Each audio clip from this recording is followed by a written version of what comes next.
Hi everyone, it's Miss Harger. I'm reading I Dissent.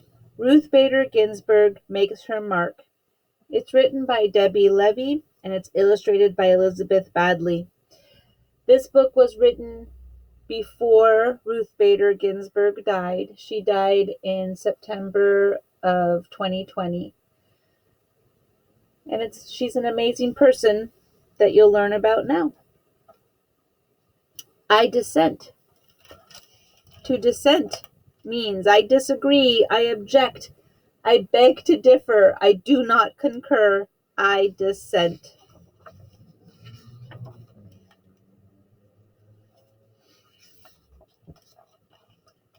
You could say that Ruth Bader Ginsburg's life has been one disagreement after another.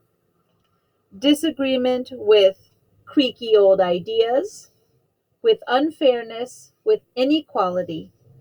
Ruth has disagreed, disapproved, and differed. She has objected, she has resisted, she has dissented. Disagreeable? No. Determined? Yes. This is how Ruth Bader Ginsburg changed her life and ours. In 1940, Little Ruth's neighborhood was vibrant with immigrants, people from Italy, Ireland, England, Poland, and Germany. Jews from Russia, like Ruth's father, Nathan Bader. People from different cultures with different holidays, foods, and traditions. But in all these families in Brooklyn, New York, and in families everywhere, one thing was the same. Boys were expected to grow up, go out in the world, and do big things. Girls? Girls were expected to find husbands. Ruth's mother disagreed.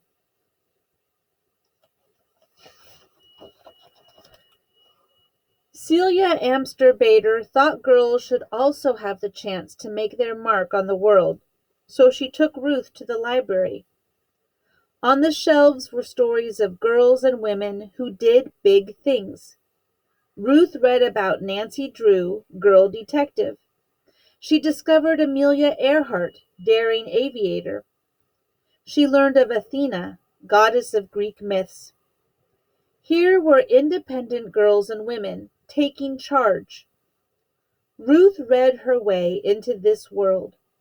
Around her, the sweet scent of books blended with savory aromas from the Chinese restaurant downstairs. Delicious.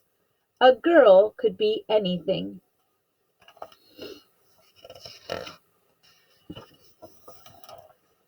Sometimes Ruth and her parents took car trips out of the crowded city.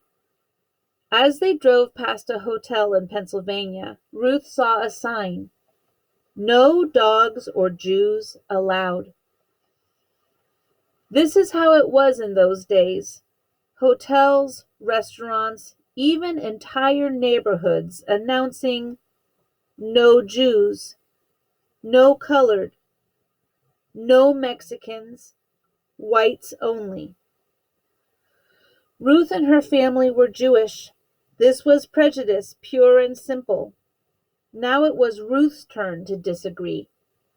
She disagreed by never forgetting how it felt to read such words. She never forgot the sting of prejudice. In elementary school, Ruth was excellent in some classes and less excellent in others. Her favorites were English, history, and gym. In those she did well. But then there was handwriting. Ruth was left-handed. Back then, teachers told left-handers they should try to write with their right hands. Ruth's right-handed penmanship was so bad she earned a D on her penmanship test. She cried. Then she protested. Ruth protested by writing with her left hand from that day forward. And it turned out she had quite nice handwriting.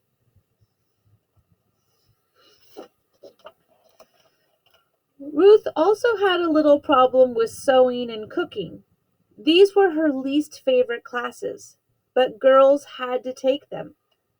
Boys took shop, where they worked with saws and other tools. Ruth objected.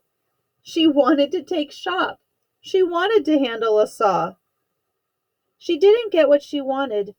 It may have been unfair to girls and to boys, but Ruth was learning that sometimes life was like that. Ruth loved music. She especially loved opera. In music class, she lifted her voice in song. This time, it was Ruth's music teacher who objected, gently. Ruth simply could not carry a tune. The teacher asked Ruth not to sing out loud in the chorus. Ruth kept on singing, in the shower and in her dreams. She continued to adore opera, too.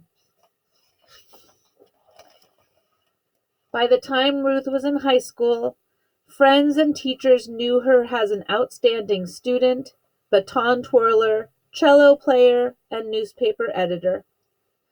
As graduation approached, Ruth was chosen to make a speech at the ceremony. But she had been keeping a big secret. Her mother was terribly sick.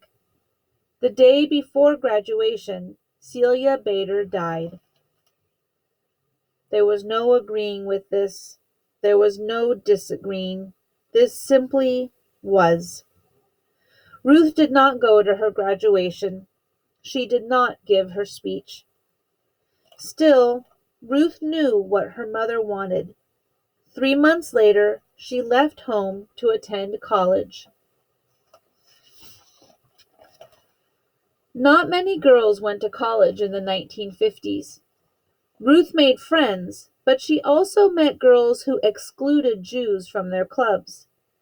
She met boys who thought girls should be looking for husbands. And then she met Marty Ginsburg. Marty was tall and funny. Ruth was small and serious. Marty could make her laugh. They fell in love and hatched a plan. After college, they would go to law school, both of them. Lawyers, Ruth had learned, could fight unfairness and prejudice in courts. People thought it was a fine idea for Marty to attend law school. They didn't think Ruth should go. A lady lawyer? People disapproved.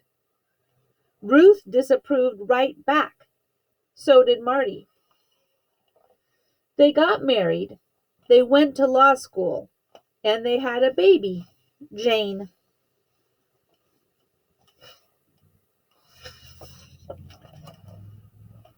Ruth's law school